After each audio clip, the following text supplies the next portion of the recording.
Bien, mesdames, messieurs, merci d'être nombreux en train de suivre l'intégralité de votre émission d'échange, d'analyse et d'actualité à caractère général. Mesdames, messieurs, cette émission qui est toujours présentée par votre humble serviteur, William Temou, combattant de la liberté que je suis. Mesdames, messieurs, par rapport à l'émission d'aujourd'hui, 4 thématiques inscrites à l'ordre du jour. Tout au long de l'émission d'aujourd'hui, on parlera de l'insécurité à l'est de la République démocratique du Congo. Que faudra-t-il faire pour amener la paix à l'est? On en parlera tout au long de cette émission. Tout au long de cette émission, on parlera également de la gestion du président Félix-Antoine Tshisekedi Tshilombo. Est-ce que ce dernier a un bilan très positif ou négatif? On en parlera tout au long de cette émission. Mesdames et messieurs, tout au long de cette émission, on parlera également de lui. Qu'est-ce qu'il compte faire? Qu'est-ce qu'il a déjà fait? Qu'est-ce qu'il compte réaliser dans les jours à venir? Qu'est-ce qu'il a déjà apporté dans la classe politique congolaise? Mesdames et messieurs, il est l'invité de l'émission Le Congolais s'exprime d'aujourd'hui. Il s'agit bel et bien de monsieur Patrick Mukanya Muyamba. Bonjour, bienvenue. Bonjour, monsieur Efid. Comment allez-vous? Très bien, merci et vous. Qu'est-ce que je manquais à dire au sujet de votre présentation?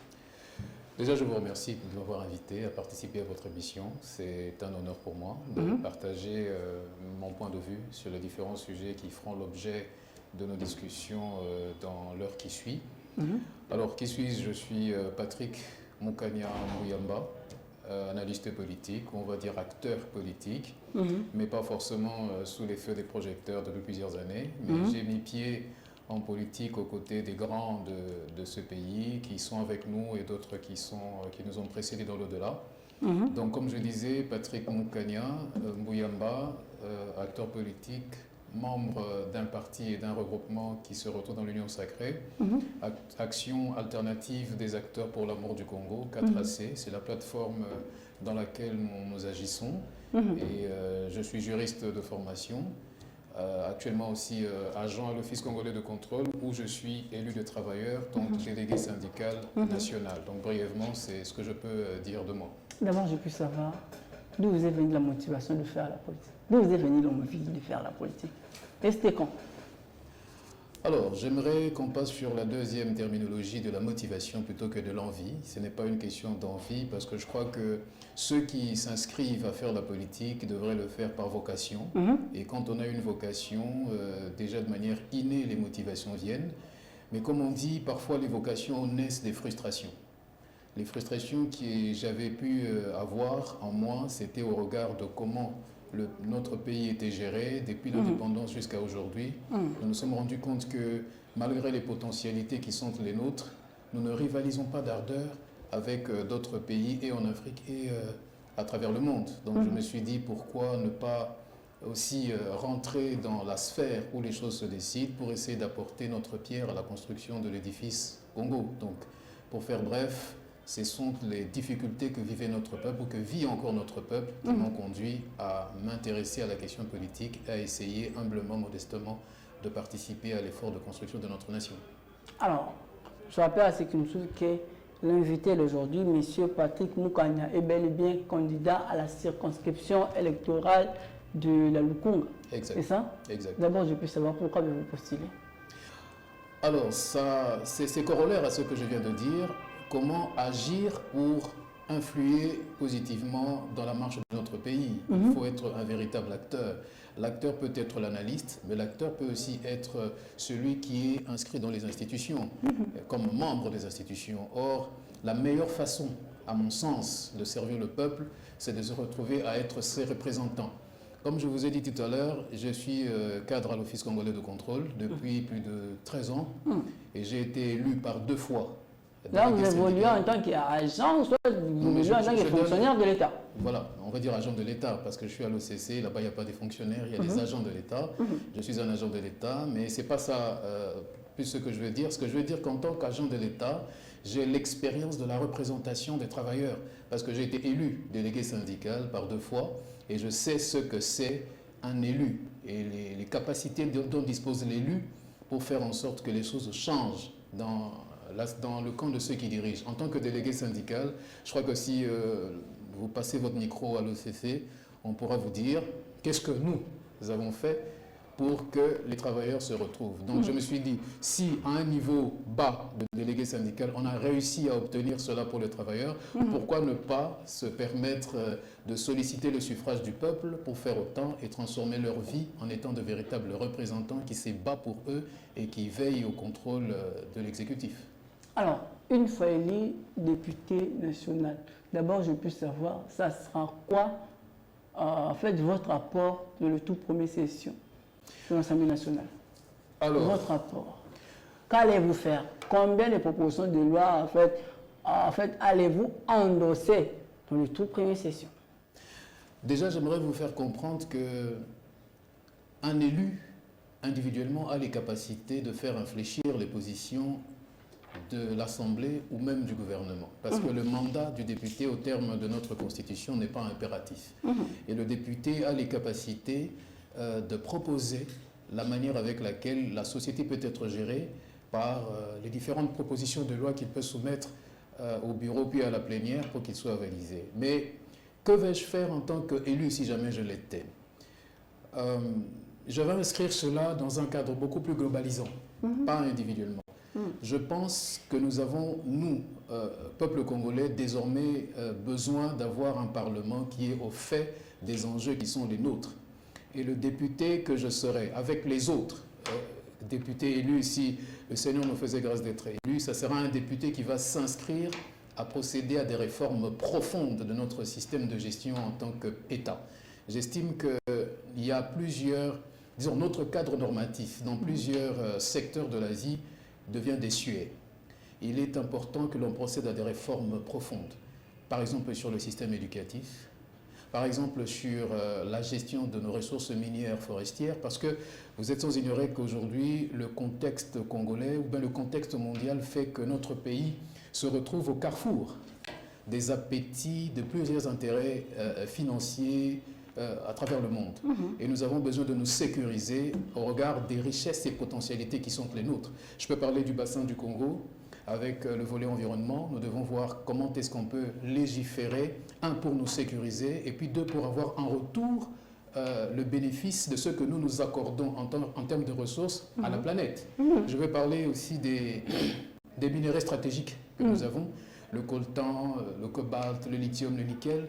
Je pense, à mon humble avis, qu'on doit repenser le cadre normatif qui va nous permettre de mieux profiter de ces ressources-là en tant que population et aussi de voir dans quelle mesure nous pouvons avoir une législation qui nous permette de tirer profit et gain du fait que nous disposons à cette étape, à cette époque de l'histoire des nations, des ressources qui permettent à pérenniser l'espèce humaine. Donc on va réfléchir avec les autres collègues de comment est-ce qu'on va mieux utiliser nos ressources pour que les intérêts nous reviennent et que nous puissions aussi servir en toute liberté la planète. Pourquoi, en fait, pourquoi les choix de la district de la Lukunga? Pouvez-vous nous citer ne serait-ce que 5 problèmes qui rangent la population de Lukunga? Déjà, pourquoi Lukunga? C'est parce que j'y ai placé le clerc de ma vie. Et vous savez, en politique, il y a la notion du fief ou du bastion. Donc Lukunga, c'est là que j'ai grandi, c'est là que j'ai mes assises, en fait. Mais j'aimerais préciser que le député, il est député national. Et la Constitution fait de lui un élément qui représente la nation tout entière. On peut être élu d'une circonscription, mais on représente la nation. C'est la Constitution qui le dit. Donc les questions abordées par le député ne se limitent pas essentiellement à la dimension de sa circonscription. Mais si j'ai choisi Lukunga, ce n'est pas forcément pour les problèmes que je trouve à Lukunga. Mais en tant qu'élu de cette circonscription-là, il y a des problèmes qui sont les mêmes qu'on peut trouver aussi partout, mais particulièrement des problèmes d'érosion, des problèmes de gestion des municipalités. Donc les communes devraient mieux gérer les municipalités. Et aussi d'autres questions d'ordre de lotissement qui sont de manière anarchique et qui font qu'on arrive à constater des véritables dégâts lorsqu'il y a des catastrophes naturelles et ainsi de suite. Mais les problèmes du député vont dans tous les sens. Ça veut dire toucher la question du système éducatif, l'école, l'emploi, la santé, l'accès aux soins de santé primaires, mais aussi la structuration même de la gestion de la population. C'est toutes ces questions-là qui seront bien abordées, mais qui ne sont pas que propres à la circonscription de Lukunga. Donc, vous êtes député, donc vous comptez pour cette circonscription de Lukunga, mais le problème, en fait, qui ronge est totalement national. Oui, parce que le député représente la nation. C'est la Constitution qui le dit. La Constitution fait le député représentant de la nation tout entière. Et donc les questions qu'il aborde sont des enjeux croisés qui viennent de toutes les circonscriptions ou bien toutes les entités à travers la République. En fait, avant de poursuivre cette thématique, d'abord, j'ai pu savoir, êtes-vous de ceux qui estiment que, en fait, êtes-vous pessimiste ou optimiste quant à l'organisation des élections dans un délai constitutionnel? Déjà, je suis juriste à la base. Comment jugez-vous ce processus? Déjà, comme je dis, je suis juriste à la base, donc je suis un esclave des textes. La Constitution est claire. Le président de la République est élu pour 5 ans, les députés et sénateurs aussi. Et donc, à l'issue du mandat, il faudrait qu'on convoque le corps électoral pour solliciter à nouveau le suffrage. Et je vois la CENI se battre pour atteindre cet objectif. Sur le plan opérationnel, il peut y avoir des défis. Mais ma prière est que la CENI puisse, bon, on va le dire, c'est un langage consacré. Ma prière est que la CENI puisse surmonter ces défis et nous offre des élections crédibles, transparentes et bien organisées au 20 décembre 2023. Alors, comment je peux juger ce processus électoral? Il est vrai que nous ne sommes pas au ciel, nous sommes sur la terre et qu'il y a en tout circonstance toujours des petits défis, des difficultés qui peuvent être rencontrés, mais la force de l'humain, c'est cette capacité à aller au-delà des difficultés qu'il rencontre. Et tel que nous voyons les choses, moi en tant qu'acteur politique, j'espère et j'estime que la date du 20 sera tenue. Maintenant, les considérations politiques, si c'est là que vous vouliez arriver, je suis, et c'est mon avis propre, c'est pas l'avis de mon regroupement, moi je pense que nous avons trop eu ces conciliabules, ces forums de discussion entre politiques. Il est temps de faire parler les textes légaux, les textes sont clairs, les délais sont précisés et je pense que nous devons aller aux élections le 20 décembre 2023 et solliciter tous le suffrage de notre peuple. Fidèles téléspectateurs, on poursuit cette émission avec monsieur Patrick Moukania Mbouyamba. Il est analyste politique et cadre dans un parti politique fait de la place. Prenons à présent le deuxième thématique de cette émission. Ça consiste donc à la gestion du président Félix-Antoine Tshisekedi à la tête de la République démocratique du Congo. Est-ce que ce dernier a convaincu les Congolaises et Congolaises pendant ces 5 dernières années? Est-ce qu'il faut impérativement lui accorder encore la chance de briguer un second mandat? Est-ce que sa gestion a été très calamitée ou ces derniers, ou sa gestion est totalement positive, si je peux dire? Est-ce que c'est important d'accorder un second mandat au président Félix-Antoine Tshisekedi après avoir vécu pendant plus de 5 ans dans son règne? En fait, monsieur Patrick Moukania, en parlant de la gestion du président Félix-Antoine Tshisekedi, d'abord je puis savoir, êtes-vous de ceux qui estiment que ces derniers ont un bilan négatif? Ah non, il serait malencontreux d'essayer de rendre ou de dire négatif le bilan du président de la République. Ça, c'est totalement faux. Et si je dois placer mot par rapport à ça, j'aimerais dire que notre parti politique et notre regroupement politique fait partie de l'Union sacrée de la nation. Et déjà, je me sens à l'aise d'être dans cette posture-là et de parler ici comme membre d'une structure qui fait partie de l'Union sacrée de la nation. Et dans ça, mais sur le plan personnel, je suis aussi à l'aise de me considérer membre de l'Union sacrée de la nation. Parce que, je peux vous le dire, j'ai mis pied en politique très jeune. Depuis mes années d'étudiant, j'ai quand même pu retracer l'histoire de notre pays durant plusieurs années. Et même ayant fait l'histoire avant que je ne puisse faire la politique, je peux vous rassurer que nous venons de très loin. Nous venons de très loin et les fondamentaux de notre existence en tant que nation et en tant que peuple commencent à être rendus dans leurs équilibres depuis que le chef de l'État, Félix Tshisekedi, a été investi le 24 janvier 2009. Je donne un exemple. Je viens de Goma, ou du moins de l'est du pays. J'ai pu mesurer vraiment quelles sont les difficultés que traversent nos frères de l'Est de l'autre côté. En l'espace de 10 mois, je suis allé 2 fois à l'Est du pays et je peux comprendre les souffrances de notre peuple. Mais en même temps aussi, pour des choses que je ne peux pas dire ici, nous connaissons un peu les tenants et les aboutissants qui font que jusqu'à aujourd'hui, notre pays est secoué dans cette partie du territoire. Mais aujourd'hui, je peux vous rassurer que nos ennemis, ceux qui sont nommés comme le Rwanda par exemple, et même d'autres qui se cachent derrière ce supplétif qu'est le Rwanda avec le M23, ils savent qu'ils ont désormais devant eux un véritable nationaliste, un véritable patriote, un véritable fils du pays qui sait exactement qu'il doit tout donner pour faire regagner à son peuple l'honneur et la dignité perdus depuis plusieurs années. Et ma motivation première de soutenir le chef de l'État, c'est dans sa capacité à prendre à bras le corps ce problème de la sécurité. Parce que pour moi, c'est le problème majeur sur lequel il fallait s'attaquer et il l'a fait. Et la peur a désormais changé de camp. Mais vu que le problème était majeur, il était profond, il nous faut du temps.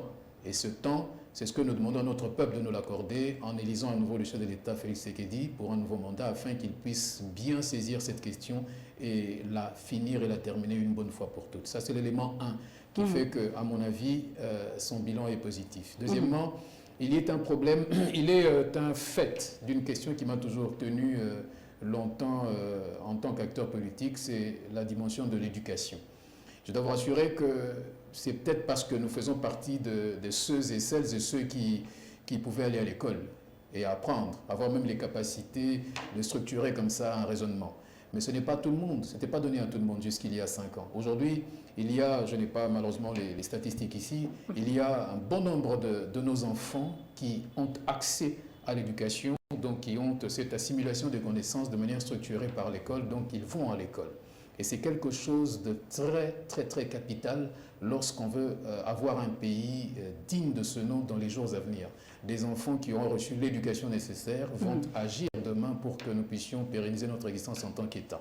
Et troisièmement, lorsqu'on prend la question de la maternité gratuite qui a été lancée dernièrement, et lorsqu'on prend aussi nos rapports désormais avec les institutions de Bretton Woods qui nous permettent d'avoir une économie stable et stabilisée dans son cadre macroéconomique, c'est quelque chose de très important. Mais non,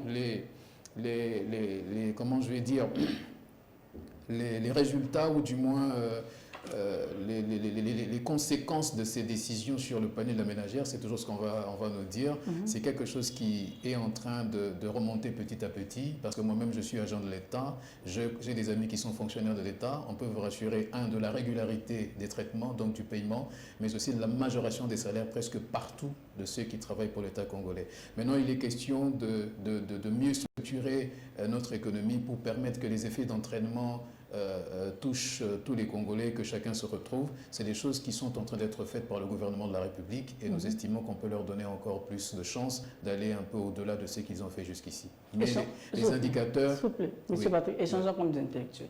Je bondis 5 secteurs. On peut s'en avoir réalisation. Moko, Mboka, assez bon à ça. Token économie. Token économie, n'a pas papa, témo que... Ce qui est aussi un indicateur macroéconomique, donc par exemple, na taux de change. Donc, un taux de change, donc expliquer clairement que tant que mon compte fonctionne, si tu comme l'élo, sans compter les soubresauts, il y a souka dû à la guerre de l'Ukraine, nous avons quand même constaté que le taux de change a été stable. Et que, mais c'est vrai. Bien que le dollar est comme un jour au lendemain, nous sommes aujourd'hui à 25. Tu vois, on a 25, 2, 25, 5 jusqu'ici. Mais il faut se rassurer que ce soit dans pays voisins, malheureusement. Oh, il y a Zaki dans 17, 16. Aux assure. Non, il y a Zaki dans 17, 16. Zaki dans 2009, Zaki dans 16, 17. Non, 2019. 2019, Premier ministre Bruno Atikagi, on a combien? En tout cas, on a combien? On n'était pas à 17. Mais parce que le 17-16, nous assure, je ne pense pas que c'était à ce niveau-là. Mais même alors, tout ça là qui dans le contexte, il y a la fluctuation et belé, ou et que tous dollars, n'a tout mon et puis on a quand même maintenu une certaine stabilité. Après le choc aux États-Unis, la guerre en Ukraine, et puis avec la maladie du Covid-19, et permettre bissoter que qu'on maintenir cette stabilité là-bas. Mais quand même, malgré le choc mi-balé, on a Covid-19, la guerre en Ukraine, on a quand même maintenu une certaine stabilité dans le taux de change. Parce que rassurez-vous que Bisso, économie na Bisso est principalement extractive, mine, et que devise na Bisso est belé lorsque nous exportons les mines. Et en retour, nous avons les devises et ça nous permet à bien juguler balance de paiement, donc on maintenir stabilité à franc congolais. Malgré que tout ça qui n'a pas choc ou on a Covid-19, on n'arrivait plus à exporter comme on voulait, on a quand même réussi à maintenir ces équilibres. Donc il y a eu des jets d'intelligence de notre gouvernement en matière économique pour nous permettre à ce que le peuple congolais ait subi le choc. C'était des véritables sacrifices qu'on a consentis tous et le peuple congolais n'a pas vraiment ressenti ce choc-là. Mais ce qu'aucun n'a pas payé, je peux vous assurer que même l'Angola a un véritable coup de fouet dans la monnaie. Et jusqu'à aujourd'hui même. Mais nous, on a quand même réussi à se maintenir. Donc c'était des causes exogènes qui n'avaient rien à voir avec la gestion interne et qui nous ont fait subir des petits chocs ou des grands chocs, mais on a quand même réussi dans le matelas financier qu'on avait pu avoir en termes de réserve à la Banque centrale. Agriculture. Agriculture, je dois le rassurer qu'en tant que membre de l'Union sacrée, il y a encore beaucoup à faire parce que nous avons des potentialités énormes et personnellement, je dis bien personnellement, je pense que nous avons encore beaucoup à faire de ce côté-là. Nous devons être beaucoup plus inventifs. Pardon? Parlons de ce qui a déjà été réalisé, non? Bon, je peux vous assurer que je n'ai pas beaucoup d'éléments par rapport à ce qui a été fait sur le plan de l'agriculture, mais moi, je ne donne pas une note totalement positive du côté de l'agriculture parce que je sais qu'avec les terres arables que nous avons, les potentialités qui sont les nôtres, nous avons la capacité de faire mieux. Être d'un courant politique, ce n'est pas toujours dire oui, là où ça n'a pas été, ça n'a pas été. Je pense que je suis quelqu'un de très objectif, je n'ai jamais été quelqu'un de subjectivement partisan, je reste très objectif, c'est ma manière d'être, je suis comme ça. Je pense que sur le domaine de l'agriculture, nous avons les possibilités de faire encore plus et je pense que le second mandat sera le lieu où on va donner à l'agriculture sa place. Sport. Le sport. Alors le sport, c'est vrai qu'on peut mettre des moyens et c'est sur terrain qu'on rivalise d'ardeur avec les... Mélanger avec l'encadrement de la jeunesse, c'est possible. Exactement, exactement. Je pense que sur le bilan, sur le mandat, pas le bilan, mais le mandat du président de la République, on a réussi quand même à se qualifier à la Coupe d'Afrique des Nations. C'est quelque chose de bon. Ça veut dire que l'encadrement derrière a permis à ce que nos jeunes puissent se qualifier à la CAN 2024 à Abidjan. C'est un point à noter. Nous avons pu organiser les Jeux de la francophonie. Ça s'est très bien passé ici. Les gens s'y sont plaît. Et le déroulement de ces Jeux était de nature à rassurer que l'organisation et l'encadrement derrière avaient suivi. Donc moi, je crois que de ce côté-là, le bilan il est positif. Santé, éducation. Santé, d'abord, avant éducation. Santé, moi, j'ai loué l'initiative de la gratuité de la maternité qui va commencer avec des provinces pilotes. Et c'est quelque chose de bien parce que je pense qu'en tant que nation, la solidarité devrait permettre à ce que des questions comme celle-là aient à la prise en charge comme c'est en train d'être faite, donc une couverture de santé universelle sous le principe de la solidarité. C'est ce qui est en train d'être fait et je pense qu'avec dans les mois et années à venir, on va essayer de mieux structurer, de rendre cohérent cette politique pour permettre à ce que l'accès aux soins de santé primaire soit possible pour tous. Alors pour l'éducation, je l'ai dit, avec la gratuité de l'enseignement, c'est un pas énorme. Ça, c'est au niveau de l'accès à l'instruction, donc à l'éducation. Mais je crois que ce qu'il nous reste à faire désormais, c'est de véritables réformes dans notre système éducatif parce que nous voulons avoir dans ce pays une éducation qui est organisée pour répondre aux véritables besoins qui se posent dans la communauté, dans la société. Et c'est ce travail-là que le nouveau ministre, ou du moins le nouveau gouvernement, devra mettre en place, avoir un système éducatif qui est au fait des véritables défis et enjeux devant nous et qu'on puisse donner une structuration d'assimilation de connaissances qui répondent aux véritables problèmes qui se présentent à nous. Et ça, c'est un travail qui devra être fait. Sécurité. Sur le plan de la sécurité, je vous dis, c'est peut-être des choses qui ne se voient pas, mais notre armée est en train d'être requinquée, reboostée. Et une armée qui va commencer à faire peur, qui fait déjà peur. Je vous l'ai dit ici, la peur a changé de camp. Et cette armée, c'est parce que c'est des questions qu'on n'aborde pas facilement parce qu'il y a des secrets défense. Mais je crois que dans quelques mois, notre armée pourra montrer de quoi il est capable. N'eût été les différents accords pris dans le cadre de la CIRGL et puis à Nairobi dans le cadre de l'EAC, on aurait déjà vu la montée en puissance de notre armée. Et je pense que le président de la République, contrairement à ce que peut-être lui-même peut penser, je crois que s'il y a un élément où il a pu réussir, c'est dans la structuration de notre armée. Maintenant, les réponses à donner avec le potentiel qui est le nôtre désormais, les atouts qui sont les nôtres désormais, doivent se faire dans un cadre qui réponde aux engagements sur le plan diplomatique et autres. Mais notre population doit se rassurer qu'avec le commandant suprême, sa sécurité sera assurée et elle sera encore de mieux en mieux tenue et assurée dans les mois à venir avec l'évolution de la situation politique et diplomatique. N'êtes-vous pas de ceux qui estiment que Félix Tshisekedi a totalement échoué en fait, sur le plan sécuritaire? Non, le président n'a pas totalement échoué. Vous savez, les impondérables qui nous conduisent à vivre encore les situations à l'est du pays ne sont pas le fait du gouvernement de la République. Les causes réelles et profondes qui font que la guerre à l'est avait commencé et persiste jusqu'à aujourd'hui viennent de très loin. Et lorsque vous voulez avoir des résultats qui tiennent, il faut avoir la sagesse pour que ces résultats ne soient pas éphémères et qu'on retombe dans la même chose. Il faut donc du temps. Et moi, je pense que le commandant suprême s'est inscrit sur une dynamique de nous donner des véritables résultats. Je vais donner une comparaison.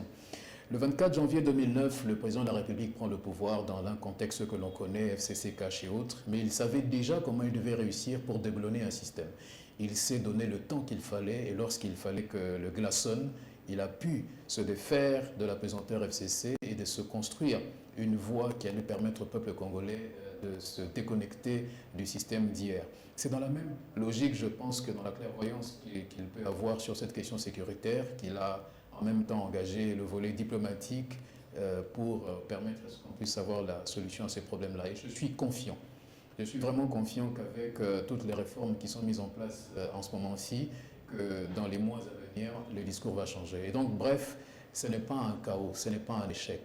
Nous sommes dans un processus et ça va réussir. Il y a ceux qui estiment que le fait de ne pas apporter totalement la paix à l'est de la RDC, le fait que le président Félix Tshisekedi a totalement échoué sur le plan sécuritaire. Comment voulez-vous qu'en 5 ans, mieux en 3 ans, qu'on puisse répondre efficacement totalement... Apparemment, ce sont aussi ses propos. Non, mais ce que je veux dire... Le président avait dit tout, ok, en fait, si longtemps qu'il y a aux hommes à l'est, il y a la fière au président. Mais maintenant, il faut qu'on donne du contenu dans ce que le président avait dit. Aussi longtemps que Kimi Kozongate, ainsi de suite, il faut qu'on mette du contenu, du véritable contenu sur des points très objectifs de ce qu'a voulu dire le président de la République. Moi, je pense ici que nous sommes inscrits dans un processus qui nous permettra, in fine, de trouver solution à ce problème-là. Et puis, en ce moment, il y a c'est vrai, des bruits de bottes, mais la solution a déjà commencé à être donnée. Je peux vous assurer que je suis arrivé jusqu'à Kanyaruchinya, jusqu'à Kibumba, j'ai vu ça comme ça, ces choses-là. J'ai palpé de mes doigts les difficultés qui sont là-bas, mais pour ne pas donner des détails ici sur certaines questions, je sais que la guerre nous vient de loin, mais les réponses à ce problème-là sont en train d'être données dans tous les aspects de ce problème. Ne le regardons pas seulement comme des balles qui crépitent. C'est un problème beaucoup plus profond, qui ont des ramifications jusque très très loin. Et on ne peut pas, pour des solutions à des problèmes aussi complexes, avoir pour des problèmes aussi complexes, avoir des solutions à la va-vite. Il faut être très sage. Et je crois que la sagesse du président est en train d'être révélée au fil que nous sommes en train d'avancer. Après, il peut y avoir des erreurs d'appréciation chemin faisant. C'est le propre de l'humain, à commettre des erreurs, mais avec l'intelligence que l'Éternel lui a dotée, de voir comment changer de fusil d'épaule. Et chemin faisant, je pense que nous sommes bien inscrits pour résoudre ce problème. Monsieur Patrick Moukan. Ouais. Pourquoi avez-vous choisi M. Félix Tshisekedi? Non, moi je ne suis pas... En quoi est-ce que ces derniers vous inspirent? Je ne suis pas quelqu'un du culte de la personne. Je ne suis pas quelqu'un du culte de la personne. Moi je crois que tous ceux qui sont avec moi le savent, en commençant par ma propre famille. Je ne fais pas l'apologie des individus. Je n'ai pas choisi Félix Tshisekedi en tant qu'individu. J'ai choisi une vision qui se fonde sur la défense de l'intégrité de notre territoire, principalement, mais aussi sur la reconquête de notre souveraineté en assurant de la dignité à notre peuple. Et comme on fait la politique, il y a toujours des porteurs d'une vision, et en cette époque de notre histoire, la personne la mieux indiquée à mon sens, qui porte ces convictions profondes qui sont les miennes, c'est M. Félix Tshisekedi Tshilombo, pas en tant qu'individu, mais en tant qu'acteur politique, chef de file d'un groupe politique qui est l'Union sacrée de la nation, et nous lui donnons notre confiance en tant que tel, mais pas en tant qu'individu. Il est président de la République, chef de l'État, il assume ses fonctions en mettant un accent sur des questions pour lesquelles nos convictions sont bien placées. Et c'est en ce sens-là que, dans sa position de leader, nous lui accordons notre confiance pour qu'il puisse se remplir pour un second mandat. Voilà. Et au cas où, M. Félix, en fait, au cas où, supposons peut-être dans ma pronomie 2023, ce qu'elle peut être 6 jours avant ma pronomie, il y a à se retirer. Non, mais... En fait, que j'étais dévolu. Non, mais en réalité, dans 25 candidats au Barotikala, au cas où Mokonzambo a désisté dans Souka. Je viens de le dire ici, mais vous n'avez pas lu entre les lignes. Je ne supporte pas les individus. Je ne pense même pas que le président de la République est de nature à vouloir qu'on le considère comme tel, avec un culte autour de sa personne. Tel que je le vois, je ne pense même pas. Mais il est dit ici, il est dit souvent que personne n'est indispensable. Parce que nous avons connu des gens avant le président Félix, le Congo existait toujours. Personne n'est indispensable. Mais il faut savoir lire les étapes, les époques. Et chaque époque est souvent portée par des personnes.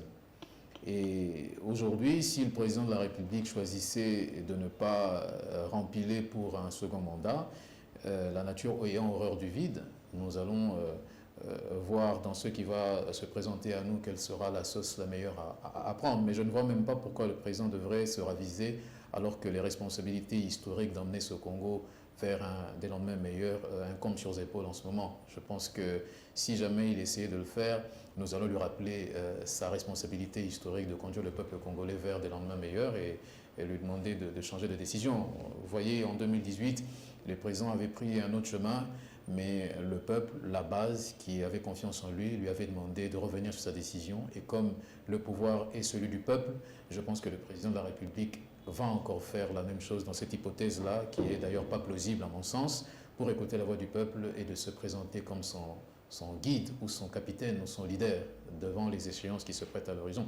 Pourquoi on veut que notre champion soit candidat? C'est parce que nous avons des informations claires et nettes qu'il y a des candidats qui roulent pour pour des puissances mafieuses dont les intérêts se croisent dans les problèmes que nous connaissons par exemple à l'est du pays et nous ne pouvons pas accepter que notre pays... Non, nous n'avons pas... Le cas de quel leader? Je ne fais jamais des jeux des noms lorsque je me présente dans les médias comme vous ici, mais nous savons exactement qu'il y a des gens qui sont soutenus par l'étranger et nous ne voulons plus de ça. Nous voulons réellement des personnes qui sont des nationalistes et qui sont issues de la volonté du peuple. Et c'est le cas du président Félix Tshisekedi. Juriste que vous êtes, d'abord je peux savoir quelle analyse en fait portez-vous par rapport à l'évolution de l'appareil judiciaire en République démocratique du Congo? Là encore, je veux d'ailleurs rejoindre le chef de l'État pour dire qu'il y a encore beaucoup à faire.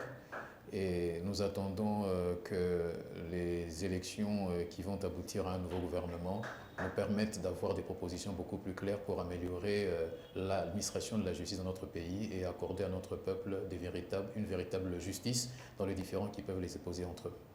Mesdames, Messieurs, 2030 secondes, on se parle de la fin de cette émission. Je vous rappelle que l'honneur m'était de recevoir pour vous aujourd'hui M. Patrick Mukanya Mbuyamba. Il est cadre dans un parti politique et en fait analyste politique. En fait, M. Mbuyamba, nous sommes arrivés presque à la fin de cette émission. Si possible, regardez votre caméra et concluez l'émission. Merci beaucoup, M. Temo, de me donner l'opportunité de me présenter devant votre caméra. Et je vous remercie aussi pour les questions pertinentes que vous m'avez posées. Ici, nous sommes à quelques encablures de la date butoir du 20 décembre 2023 où les élections seront organisées. Je demande à l'ensemble de notre peuple d'être très objectif cette fois-ci dans le choix qu'il va porter pour celles et ceux ils voudront les considérer comme des représentants. Pour le choix du président de la République, notre candidat est connu, c'est Félix Antoine Tshisekedi Tshilombo. Et pour la Lukonga, pour ceux-là qui aimeraient bien faire le choix qu'ils font, je m'appelle Patrick Mukanya Mbuyamba, candidat dans la circonscription de Lukonga, dans la ville de Kinshasa, et que Dieu bénisse notre peuple. Mesdames, Messieurs, c'en est fini pour aujourd'hui. Je sais que vous avez aimé. N'oubliez pas de dire un grand merci à toute l'équipe de la chaîne Vainqueur Télévision et HV Télévision. Bien que je suis un peu souffrant, mais j'ai réussi quand même à tenir cette émission. On se dit au revoir. On se retrouve prochainement avec le même plaisir. Bye.